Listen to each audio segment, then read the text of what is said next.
டோமா வந்துட்டு விழுந்து கட்டுவாங்க.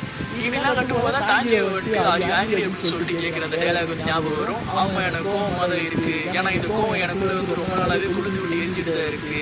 ஏன்னா என்னோட பேரண்ட்ஸ், என்னோட அக்கா, கடையை தவிர எனக்கு கீழே இருக்கிறவங்க இவங்க எல்லாமே டீமன்ஸால தான் வந்துட்டு கொல்லப்பட்டாங்க. அதையும் தாண்டி எனக்கு கீழே இருக்கிற நிறைய பேர் இவங்க எல்லாத்தையும் நான் ப்ரொடெக்ட் பண்ணணும் அப்படின்னு நினைக்கிறேன். அண்ட் இதெல்லாம் திரும்பி விட்டு பார்த்தா டீமன்ஸ் ஒருத்தரையாகவே இருக்காங்க.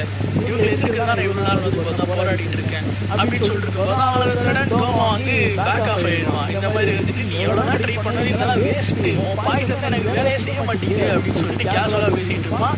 அண்ட் சினோ போய் அடிச்சு விட்டு பார்த்தா கீழே தட்டு போதான் கம்ப்ளீட்டாக நம்ம டோமா நம்ம ஷிரோவை வந்து டேக் ஓவர் பண்ணுறாங்க. டோமா அப்போ சொன்ன மாதிரி இதுக்கு மேலே அவனால் ஒன்றுமே பண்ண முடியாது, நீ உங்கள் அக்கா அளவுக்கு வந்துட்டு பார்த்தா பவர்ஃபுல் இல்லாட்டினாலும் கூட நீ இந்த அளவுக்கு வந்ததே பெருசு, நம்ம கடைசி வரைக்கும் ஒன்றா தான் வந்துட்டு இருக்க போகிறோம், எனக்குள்ளே நீ வந்து இருக்க போகிற, ஸோ அதனால் கடைசி வார்த்தையில் ஏதாவது இருக்கா அப்படின்னு சொல்லும்போது அப்போ கூட வந்துட்டு பார்த்தா அந்த வெறியோட நம்ம ஷிரோவுக்கு சாப்பிட